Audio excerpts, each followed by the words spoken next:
नमस्कार दोस्तों, स्वागत है आप सभी का। दोस्तों, हमारा जो ऑब्जेक्ट रहेगा वो 6 से लेकर 12 तक की एनसीईआरटी को कंप्लीट करना है और पूरा जो फोकस रहेगा वो आईएएस प्रीलिम्स 2022 के लिए डेडिकेटेड रहेगा। हम इसमें कोई भी कंसेप्चुअल या इस तरह का कोई भी फैक्ट नहीं छोड़ेंगे जो आईएएस 2022 के लिए वेरी वेरी इंपॉर्टेंट हो। और स्टेट पीसीएस के लिए भी ये हमारे लेक्चर है वो बहुत इंपॉर्टेंट रहेंगे। इसमें सारे ऑल ओवर जो इंपॉर्टेंट फैक्ट है वो सब किया जाएगा, यानी कि केवल आपको वो चीज़ें बताई जाएंगी जो एग्ज़ाम पर्सपेक्टिव से इंपॉर्टेंट है, चाहे वीडियो 2 मिनट का हो चाहे वीडियो 10 मिनट का हो। और हमारी कोशिश ये रहेगी कि हम कम से कम टाइम में इसको है वो पूरा कर सकें। चलिए दोस्तों, 6 क्लास की एनसीईआरटी पॉलिटी को शुरू करते हैं। इसमें जो दिया गया है कि हमें कुछ क्या क्या पढ़ना है।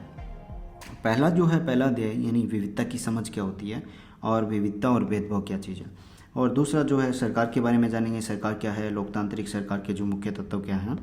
और जो तीसरा जो लेक्चर है, तीसरी यूनिट है, इसमें पंचायती राज क्या है, गांव का प्रशासन क्या होता है और नगर प्रशासन क्या है। आजीविकाएँ देखेंगे, आजीविका में ग्रामीण क्षेत्र में आजीविका के क्या साधन है और शहरी क्षेत्र में आजीविका के क्या साधन है।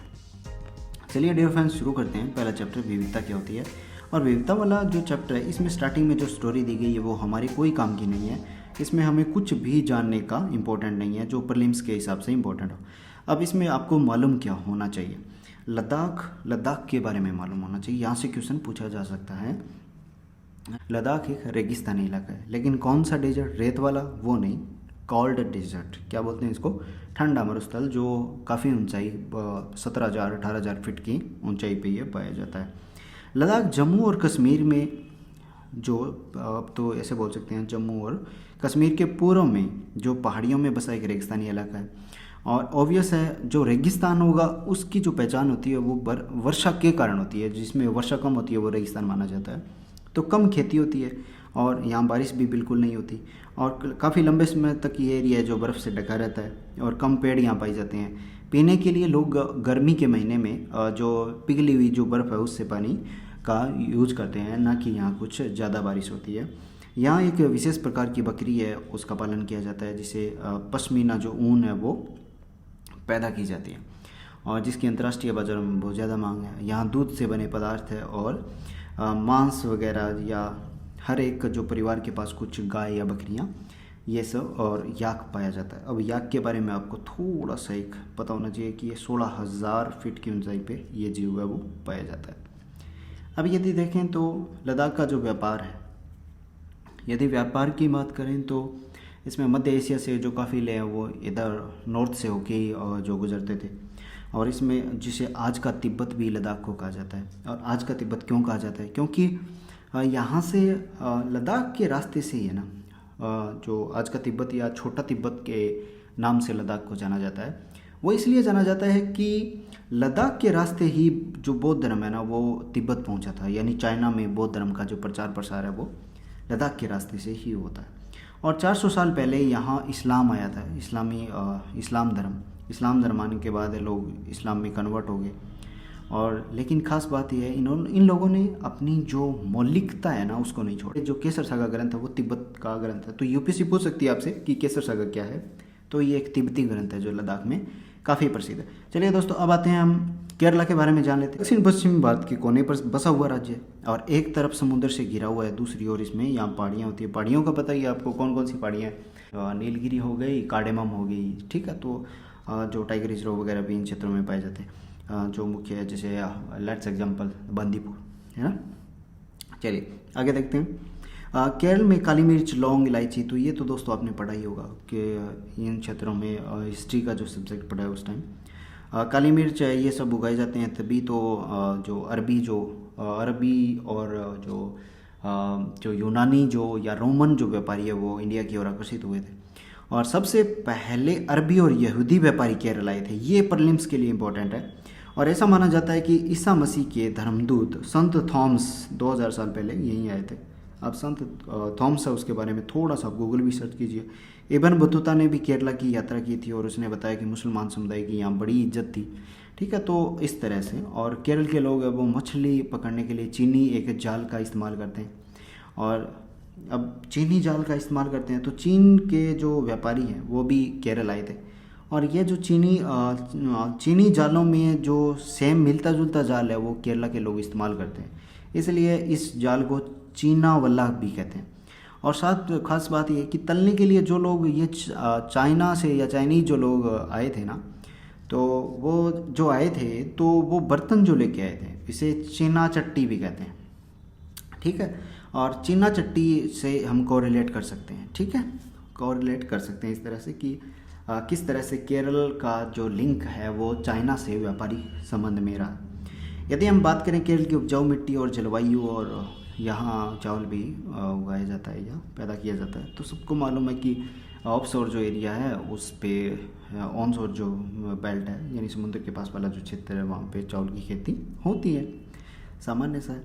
हाँ, आगे आपको मालूम होना चाहिए केरल में एक त्यौहार मनाया जाता है ओणम, और ओणम जिसमें नाव की प्रतियोगिता होती है। दोस्तों मैं एक्स्ट्रा फैक्ट आपको बिल्कुल भी नहीं बताऊंगा, अब इसमें बता सकता था काफ़ी चीज़ें, लेकिन जो चीज़ हिस्ट्री में पढ़ी जाएगी वो हिस्ट्री में, और ज्योग्राफी में पढ़ी जाएगी वो ज्योग्राफी में, पॉलिटी में ही पढ़ेंगे, इसके अलावा इधर उधर से कुछ नहीं। अपना जो ज्ञान है वो मैं नहीं घुसेड़ूंगा बिल्कुल भी। हमारा ऑब्जेक्ट है कि आगे की क्लासों में हम ग्रेजुअली बढ़ते जाएंगे, ठीक है। यहाँ जो इम्पोर्टेंट है यहाँ सिक्स में, सेवन्थ में, एट्थ में ही डिस्कस करेंगे, बजाय कि एक्स्ट्रा ज्ञान के। बिल्कुल भी आपका टाइम वेस्ट नहीं करूँगा। जवाहरलाल नेहरू की बात करें तो जवाहरलाल नेहरू की जो बुक है वो है इंडिया डिस्कवरी के नाम से, यानी कि भारत एक खोज, और वो अनेकता में एकता के बारे में भी बताते हैं। बस आपको मालूम होना चाहिए कि रविंद्रनाथ जो टैगोर जी हुए हैं उनका द्वारा जो राष्ट्रगान है उसकी रचना की गई थी, जो भारतीय एकता के बारे में बताता है। सिंपल सा कंसेप्ट है। तो ये दूसरा चैप्टर हमारा कंप्लीट हो जाता है। उसके बाद है पहला चैप्टर कंप्लीट हो गया, दूसरा चैप्टर विविधता एवं भेदभाव। अब दोस्तों विविधता और भेदभाव में क्या देखते हैं, जो इंपॉर्टेंट है वो डिस्कस करूँगा मतलब एग्जाम पर्सपेक्टिव के लिए, और कोई भी चीज़ें हैं वो एक्स्ट्रा नहीं बताऊँगा। सबसे पहले आपको मालूम होना चाहिए कि जो दलित शब्द है, क्या दलित जो शब्द है, दलित जो शब्द है वो एक जाति विशेष की, नीची जाति की पहचान के लिए प्रयुक्त हुआ है। और इस शब्द को अछूत, क्या अछूत से ज़्यादा पसंद करते हैं लोग, यानी किसी को अछूत कहने से अच्छा है आप उसको दलित कहिए। और दलित का मतलब है दबाया गया या कुचला गया। तो जिनका बताया यानी कि दबाया गया कुचला गया क्यों लिया गया दलित का शब्द, ये इसलिए लिया गया क्योंकि समाज में क्या थे, सामाजिक पूर्वाग्रह और भेदभाव थे, ठीक है। और इन भेदभाव ने है ना एक वर्ग विशेष के लोगों को बहुत ही घिनौने काम करवाए, ठीक है। उनको मारा गया, पीटा गया, उनका शोषण किया गया था। इसलिए इनके लिए जो परफेक्ट शब्द यूज किया जाता है वो दलित शब्द यूज किया जाता है। और वर्तमान में इसे एससी कैटेगरी के नाम से भी जाना जाता है, अनुसूचित जाति के नाम से भी जाना जाता है। चलिए आगे देखते हैं, डॉक्टर भीमराव अम्बेडकर के बारे में जानते हैं। डॉक्टर भीमराव जी जो अम्बेडकर थे वो भारतीय संविधान के पिता कहलाते हैं, और दलितों के एक तरीके से मसीहा के रूप में भी सामने आते हैं। वे महार जाति से थे और अछूत जो मानी जाती थी। अम्बेडकर अपनी जाति के एक पहले ऐसे व्यक्ति थे जिन्होंने कॉलेज की पढ़ाई पूरी की, और वो वकील बनने के लिए यानी कि लॉयर, वकालत करने के लिए इंग्लैंड गए थे। और दलितों के जो मंदिर प्रवेश आंदोलन है उसमें उनकी बहुत महत्वपूर्ण भूमिका रही। जीवन में आगे चलकर उन्होंने बौद्ध धर्म को है वो स्वीकार कर लिया था। लेकिन सबसे इम्पोर्टेंट जो हॉट टॉपिक आजकल रहता है वो कोरेगांव की घटना, भीमा कोरेगांव की घटना। तो दोस्तों आपको मालूम होना चाहिए कोरेगांव में है ना वो जो हमारे जो भीमराव जी अम्बेडकर है वो भी पहुँचे थे। अब यदि हम आगे बढ़ते हैं इस बुक में तो यहाँ कुछ खास इंपॉर्टेंट नहीं है, कुछ भी आपको नहीं टाइम वेस्ट करना है बिल्कुल भी। चैप्टर नंबर 3 सरकार क्या है, what is the government. Government की बात करें, गवर्नमेंट क्या है। अब दोस्तों मैं यहाँ आर्टिकल 12-13 इस तरह से कोई भी चीज़ें डिस्कस नहीं करूँगा। व्हाट इज़ द स्टेट की कंसेप्ट क्या है, बस आपको मालूम होना चाहिए कि भारत पेट्रोलियम, सर्वोच्च न्यायालय और भारतीय रेल ये सरकार के एग्जाम्पल है या सरकार के अंग। तो सरकार की जो परिभाषा है वो आर्टिकल 12 में दी गई है, ठीक है। वो जब हम लक्ष्मीकांत करेंगे आगे 12th तक का ये जो सारा चीज़ें कंप्लीट करके लक्ष्मीकांत करेंगे तब मैं वो सारी चीज़ें आपको बताऊंगा कि किसको सरकार कहते हैं, सरकार का क्या डेफिनेशन है, कहाँ तक इसकी सरकार की पहुँच है। अब देखो आंध्र प्रदेश राज्य का पुनर्गठन किया गया था कब, 2 जून 2014 को, और तेलंगाना भारत का 29वां नया राज्य बना दिया गया था।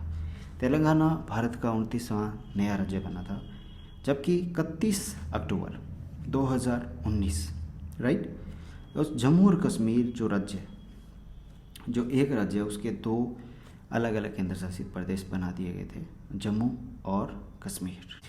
तो गांधी बापू एक मैगजीन निकालते थे यंग इंडिया, तो ये गांधी बापू की थी और ये 1931 में लेख लिखते हैं, उसमें बताते हैं सार्वभौमिक मताधिकार के बारे में वो चर्चा करते हैं। गांधी बापू बोलते हैं कि मैं यह विचार सहन नहीं कर सकता। क्या नहीं सहन कर सकता? कि जिस आदमी के पास संपत्ति है वह वोट दे सकता है, लेकिन वह आदमी जिसके पास चरित्र है पर संपत्ति या शिक्षा नहीं, वह वोट नहीं दे सकता। या जो दिन भर अपना पसीना बहाकर ईमानदारी के साथ काम करता है वह वोट नहीं दे सकता उसे, क्योंकि उसने केवल एक गुनाह किया है कि वह गरीब है। तो केवल गरीबी का मापन ही वोट का मापन नहीं हो सकता। वो बोलते हैं कि हर किसी को अधिकार है वोट देने, यानी कि वोटिंग राइट का सार्वभौमिक मताधिकार होना चाहिए। अब यदि हम बात करें माय डियर फ्रेंड्स, तो वो है कि अमेरिका के अंदर है नहीं, अमेरिका के अंदर भी हमेशा से ही कभी भी वो नहीं रहा है। क्या नहीं रहा है? सार्वभौमिक मताधिकार में, यानी वेमेन इक्वलिटी आज भी अमेरिका में पूरी नहीं है। अब यदि देखें तो महिलाओं को वहाँ वोटिंग राइट कब मिला? अपने को तो आज़ादी का, यानी कि अपना संविधान जब से बनाया तब से महिलाओं को सार्वभौमिक मताधिकार मिला हुआ है भारत में। हर कोई जो नागरिक है वो 18 साल का है, उसको सार्वभौमिक मताधिकार है। ठीक है। महिलाओं के द्वारा मताधिकार के लिए किए गए संघर्ष ने प्रथम विश्व युद्ध के दौरान और मजबूती पकड़ी और इसे सफरेज मूवमेंट के नाम से जाना जाता है। और क्यों हुआ था जो प्रथम विश्व युद्ध? क्योंकि प्रथम विश्व युद्ध के दौरान सारे जो पुरुष थे वो लड़ाई में चले गए थे, जबकि महिलाएं बची थी, तो उनको चीज़ें संभालनी पड़ी। जागरूकता आई, फिर उन्होंने बोला कि भाई हमें भी वोट चाहिए, हमें भी वोट डालने हैं, हमें भी सत्ता चुननी है। उसके बाद यदि बात करूँ तो अमेरिका में तो 1920 में मिला, जबकि इंग्लैंड में तो औरतों को 1928 में जाकर मिला। ये उनसे भी लेट थे और बोलते हैं कि वी आर मॉडर्न हैं। अब उसके बाद यदि बात करें कि अध्याय 4 लोकतांत्रिक सरकार के मुख्य तत्व कौन से? अब लोकतांत्रिक सरकार के मुख्य तत्व कौन से हैं? नेल्सन मंडेला जी। नेल्सन मंडेला जी बताते हैं कि उन्होंने लंबा संघर्ष किया था ना। 1994 में उन्हें दक्षिण अफ्रीका में वो रंगभेद के खिलाफ है वो सफलता मिली और दक्षिण अफ्रीका को वो आज़ाद करवा लेते हैं। लेकिन खास बात थी, उन्होंने जो संविधान बनाया था वो एक लोकतांत्रिक संविधान था और सभी लोगों को बराबर जो अधिकार दिए थे। अब यहाँ कोई काम की चीज़ नहीं है इसमें, बस आपको इतना मालूम होना चाहिए कि संविधान में क्या है।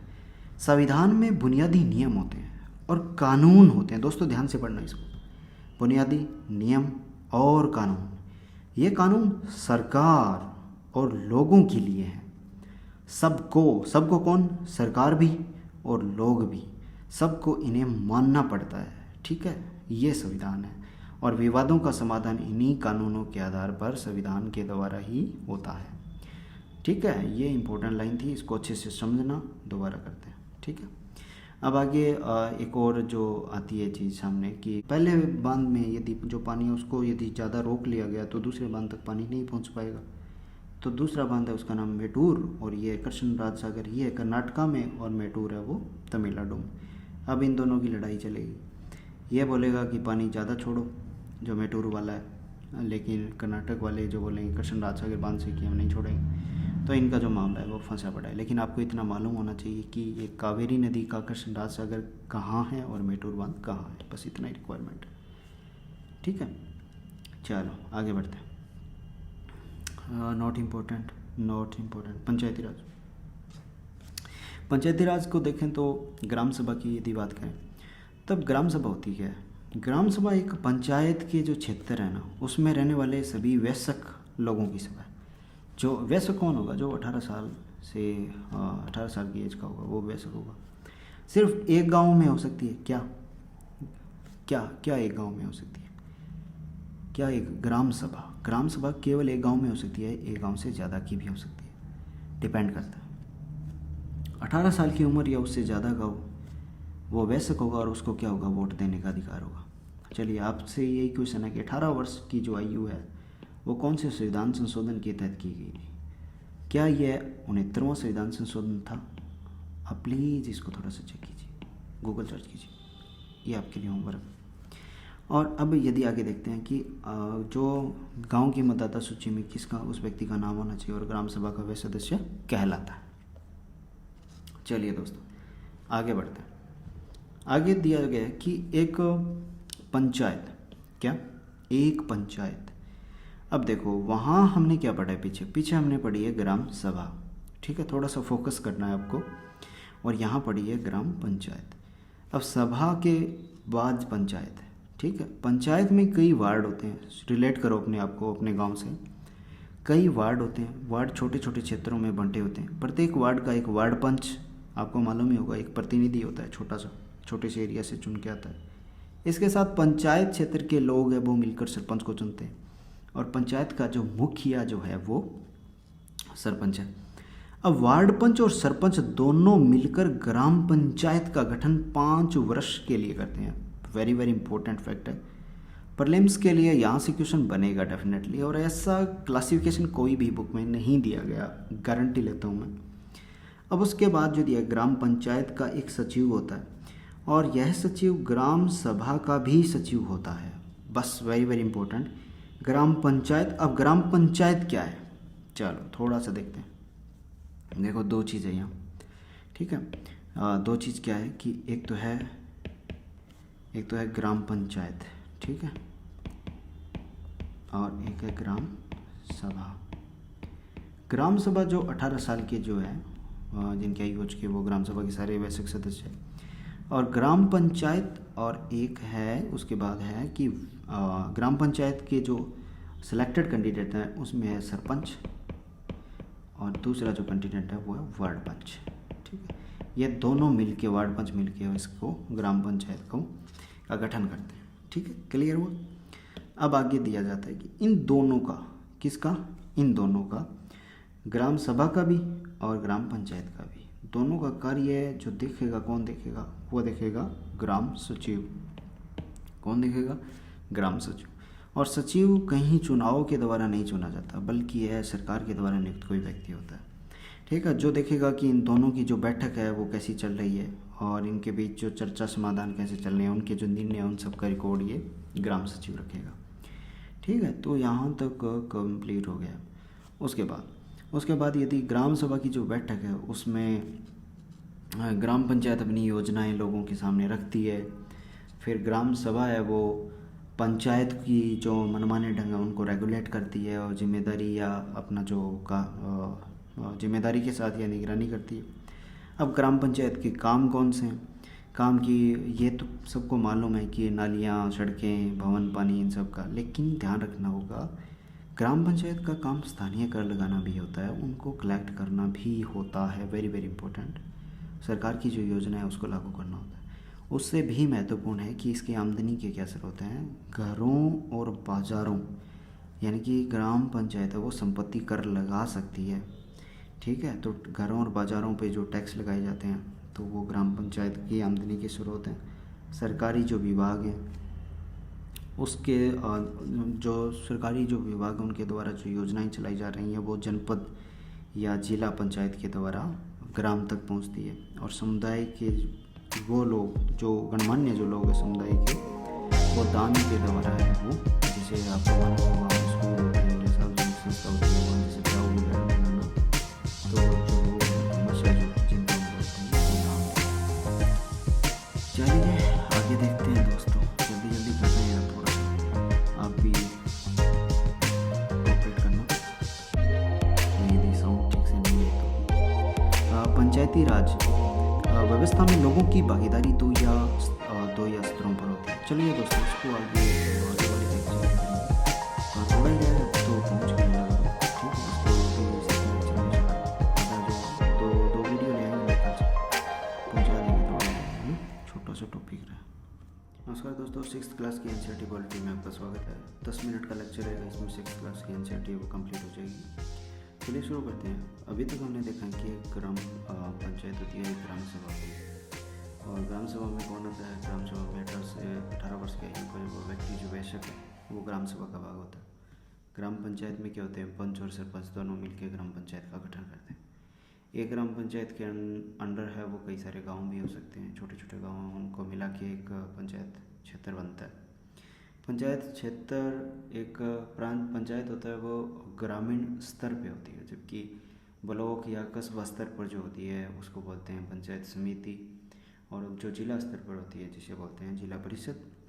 तो जिला परिषद जो भी केंद्र सरकार या राज्य सरकार से जो भी फंडिंग आती है तो वो जिला समिति के माध्यम से है वो फर्स्ट टायर से होती हुई नीचे की ओर है वो पैसा आता है गांव तक, जो सरकार की योजनाओं के द्वारा जैसे केंद्र सरकार या राज्य सरकार जो भी सेंट्रल सेक्टर स्कीम या सेंट्रल स्पॉन्सर्ड स्कीम के तहत वो पैसा भेजती है।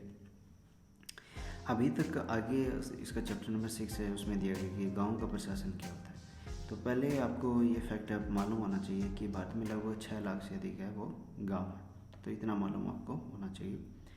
आगे कहानियाँ मैं नहीं बता रहा, जो इम्पोर्टेंट एग्जाम पर्सपेक्टिव से जो चीज़ें आएंगी वही हम कवर करेंगे। एक पुलिस थाना होता है।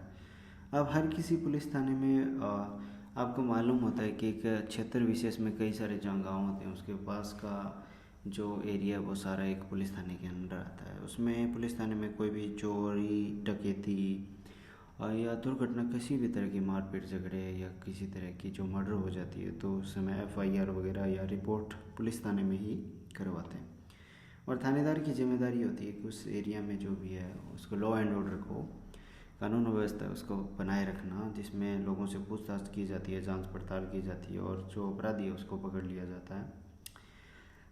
आगे यदि बात करें राजस्व विभाग की, राजस्व विभाग में तो पटवारी होता है और पटवारी को अलग अलग क्षेत्रों में अलग अलग नामों से जाना जाता है। कहीं इसको लेखपाल बोलते हैं, कहीं इसको कानून को बोलते हैं। अब प्रत्येक पटवारी है ना वो कुछ गांव के लिए जिम्मेदार होता है। एक गांव नहीं, कई सारे गाँव होते हैं। आपको मालूम ही होगा, जैसे हमारा जो भी गाँव होता है उसमें पटवारी डेली नहीं आता है, कभी कभार आता है। उसके नीचे कई सारे गाँव होते हैं, तो वो इधर उधर अलग अलग गाँव में जाता है। या अपने पास का एक ऐसा एरिया जो जिससे पास का सिटी होता है वहाँ पटवारी रहता है, तो एक आइडिया हो जाता है कि सभी गांव वालों को पता होता है कि पटवारी यहाँ स्टैंड कर रहा है, तो सब अपना अपना काम करवाते रहते हैं। गांव के लोगों की ज़मीन के रिकॉर्ड रखता है, खेत नापने, और उसके पास एक लोहे की जरीब होती है जिससे खेत को नापा जाता है। लोहे की जंजीर होती है, लोहे की ऐसे इस तरह की एक जंजीर होती है जिसे जरीब के नाम से जानते हैं। लोहे की जंजीर से दोस्तों आपको कुछ याद आया होगा, मेडिवल इंडिया में टोडरमल को भी आप जानते होंगे, और वो भी लोहे की जरीब है उसका इस्तेमाल किया करते थे। और टोडरमल किसके नौरत्नों में एक थे, ये अकबर के नौरत्नों में एक थे। अब यदि हम बात करें तो ये जो पटवारी होता है वो क्या आगे और कोई जो भी उस क्षेत्र विशेष की जो भी फसलें कोई भी किसान है वो बोता है, और जो भी कुआक होता है या किसी तरह से जो भी लैंड से रिलेटेड जो भी काम होता है ना, उस एरिया में फसल कैसी है या उसका हिसाब रखना, उस सब का निरीक्षण यह पटवारी ही करता है।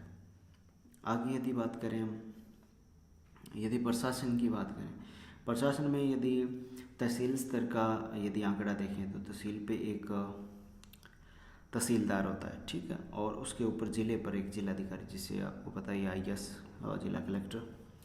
और पटवारी के कामकाज का निरीक्षण है वो, अब देखो 3 ये चीज़ होगी, यहाँ पटवारी है नीचे नीचे लेवल पे, यहाँ तहसीलदार है और यहाँ कलेक्टर। तो ऊपर से लेकर नीचे की ओर एक दूसरे के कामों का वो निरीक्षण करते हैं। तो पटवारी के काम का निरीक्षण है वो तहसीलदार करता है, और तहसीलदार आपको पता ही एक जाति प्रमाण पत्र वगैरह बना के भी देता है। और जो उस एरिया विशेष में जो भी ज़मीन से जुड़े जो भी विवाद होते हैं उनका समाधान भी कौन करता है, तहसीलदार ही करता है। अब आगे देखते हैं, हिंदू अधिनियम 2005 के नाम से जानते हैं।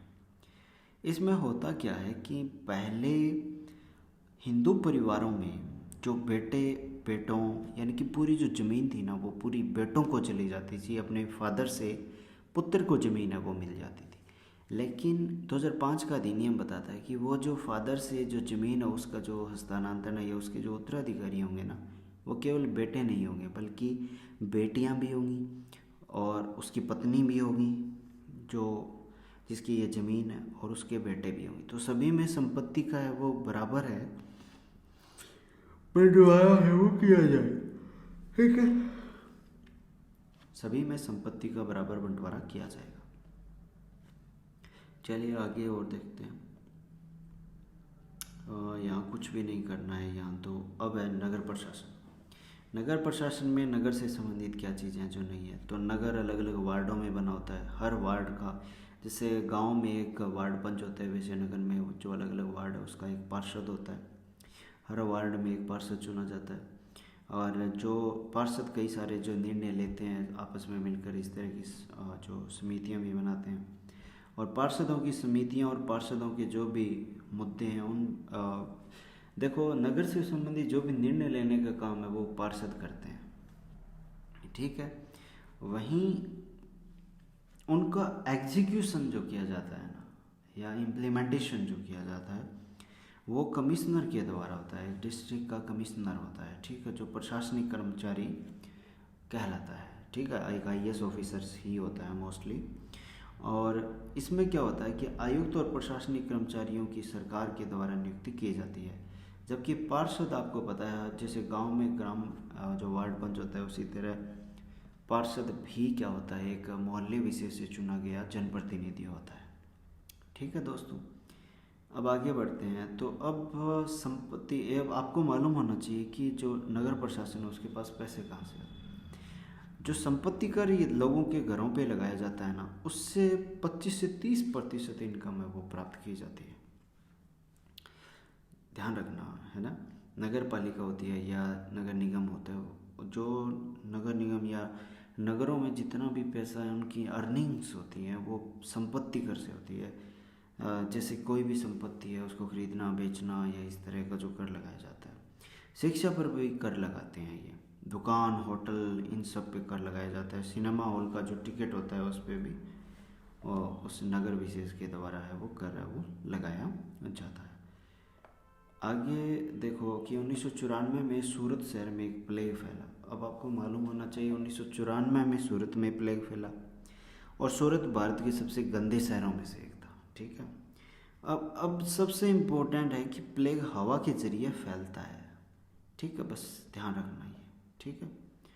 और अब आगे यदि देखें तो 2014 में भारत सरकार ने ग्रामीण और शहरी क्षेत्रों के लिए एक कदम स्वच्छता की ओर स्वच्छ भारत मिशन की शुरुआत की गई थी, और ये 2 अक्टूबर गांधी जयंती पर 2014 को शुरू किया गया था, ठीक है। अब ग्रामीण क्षेत्रों की आजीविका की बात करें, अब कुछ खास इसमें नहीं है एक्चुअली। यदि कुछ होता तो मैं आपके साथ जरूर शेयर करता, थोड़ा सा टाइम इन्वेस्ट करने वाली बात है, बस थोड़ा सा डेटाज है उनको देख लो कि भारत में प्रत्येक 5 ग्रामीण परिवारों में से लगभग 2 परिवार खेती और मजदूरों में से हैं। दूसरों के जो खेतों में, अब खेती और मजदूर होते हैं जो जिनका अपना कोई खेत नहीं होता, अपनी कोई ज़मीन नहीं होती, बल्कि वो दूसरों के खेतों में जाके है अपनी जो अर्निंग्स है वो करते हैं। ये मोस्ट ऑफ द भूमिहीन होते हैं और कईयों के पास छोटे छोटे टुकड़े भी पाए जाते हैं। भारत के 80% किसान हैं ना, इंडिया के जो 80% जो किसान हैं उनकी यही स्थिति है। ये छोटे किसान हैं, जबकि केवल 20% ऐसे हैं जो काफ़ी बड़े किसानों की श्रेणी में आते हैं, जिनके पास अच्छी खासी लैंड है। अच्छा, यहाँ पर एक फैक्ट है कि नागालैंड, यानी कि नागालैंड कहाँ पड़ता है, इंडिया के नॉर्थ ईस्ट क्षेत्र में नागालैंड पड़ता है। अब नागालैंड में एक समुदाय है जिसे चखेसंग, यूपीसी पूछ सकती है, चखेसंग डाल के और सामने दे दे नागालैंड या मेघालय दे दे, तो आपको मालूम होना चाहिए चखेसंग जो समुदाय है वो नागालैंड से ही है। यहाँ सीढ़ी नुमा खेती की बात होती है, ठीक है, ध्यान रखना। सीढ़ी नुमा होती है कि एक पहाड़ी जो क्षेत्र होता है उसमें इस तरह से स्टेप बाय स्टेप करके इस तरह से खेती की जाती है, ठीक है। ये आगे वाला क्षेत्र है थोड़ा सा ऊंचा रखा जाता है और पीछे वाला यहाँ ढलान रखी जाती है, ताकि यहाँ चावल की है जो भी खेती हम जो भी फसल बोते हैं, और यहाँ इस एरिया में थोड़ा सा बारिश से पानी भरा रहे हमेशा, ठीक है, ताकि लॉन्ग टाइम तक है वो वाटर की कमी स्कैर्सिटी है वो फेस फसल नहीं करे। आगे देखते हैं। अब जो कैटामरेन है वो केरला की जो मछुआरे हैं वो खास तरह की एक नाव का यूज करते हैं जिसे कैटामरेन के नाम से जाना जाता है। आगे देखते हैं शहरी क्षेत्रों की आजीविका। अब देखो, भारत में 5000 से ज़्यादा शहर हैं, जबकि 27 महानगर हैं। बस डेटा क्लियर होना चाहिए। और लगभग महानगर की जनसंख्या है वो 10 लाख से अधिक है, ठीक है। और इसके अलावा यहाँ से कोई भी क्वेश्चन नहीं पूछा जाएगा, मैं गारंटी देता हूँ। और बस इतना ही था। और दोस्तों, इसकी ये जो हाईलाइटेड पीडीएफ है ये आपको हमारे टेलीग्राम चैनल में मिल जाएगी, और टेलीग्राम चैनल हमारे लिंक है उसका डिस्क्रिप्शन में मिलेगा। चलिए दोस्तों, बाय बाय, सी यू। मिलते हैं 7th क्लास की एनसीईआरटी के साथ, क्वालिटी एनसीईआरटी के साथ। सेम IAS प्रीलिम्स की वही स्ट्रेटजी रहेगी, 10 मिनट में या लगभग यूँ मान के चलो आधे घंटे में वो भी हम फिनिश कर लेंगे। जो भी हमारा प्रीलिम्स के अकॉर्डिंग जो भी इंपॉर्टेंट सेक्शन होगा उसको कवर किया जाएगा। विदाउट एक्स्ट्रा ज्ञान नहीं बांटा जाएगा दोस्तों यहाँ।